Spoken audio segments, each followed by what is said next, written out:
In many countries across the globe, the pandemic and shutdown have not caused mass unemployment because their governments provided full paycheck protection.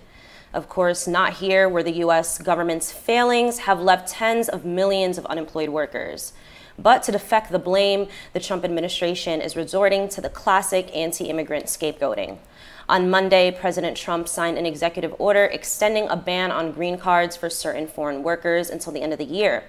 The ban also includes a freeze on H-1B visas, which are widely used by tech workers, H-2B visas for non-agricultural seasonal workers, J-1 visas for cultural exchanges, and L-1 visas for managers and other key employees of multinational corporations. The Trump administration claims these measures will open 525,000 jobs for non-immigrants. The measure comes a few days after the Supreme Court struck down the administration's effort to overturn DACA protections for immigrant youth. The repression of Bolivia's Popular Movement for Socialism Party, or MAS, continues under the right-wing coup government led by Janine Áñez. MAS senatorial candidate Lucy Escobar and leaders Remy Fernandez and Osvaldo Gareca were actually arrested for transporting masks, eucalyptus plants, and other aid to the poor and working class neighborhoods of Cochabamba, according to their lawyer. Witnesses say that the police violently attacked them, and protests have erupted in the city demanding that these three leaders be released. And these very same neighborhoods are some of the hardest hit by the COVID-19 pandemic, which organizers say the Áñez government has weaponized by neglecting care and leftist strongholds. And in Seattle, Mayor Jenny Durkan announced that the city will disband the police-free autonomous zone Capitol Hill organized protest, or CHOP. The zone includes the SPD East Precinct, which was abandoned by the cops and taken over by protesters during the ongoing protests demanding an end to racist policing. Durkan says the police will not be used to clear the zone, but instead city officials will work with community groups and ask people to leave voluntarily at night.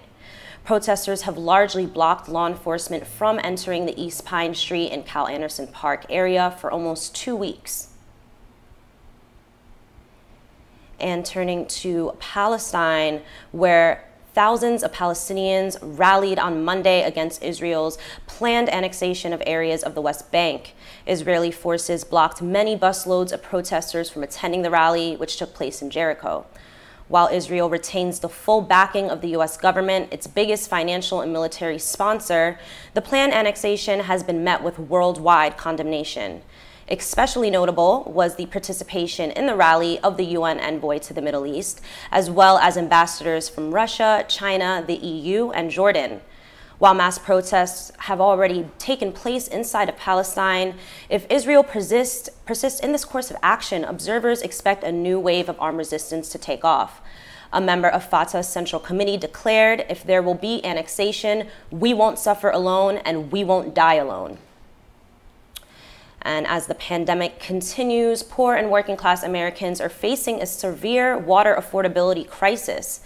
This is on top of the water quality crisis that is already ravaging many cities from Flint to Newark. A new Guardian investigation of 12 major American cities has found that the combined price of water and sewage increased by an average of 80% between 2010 and 2018, leaving millions of people potentially unable to afford the most basic of things, water, here in the richest country in the world. While some states passed shut-off moratoriums during the pandemic, many of these are set to expire, and only a few states agreed to reconnect the water during the pandemic for those who had already been shut off.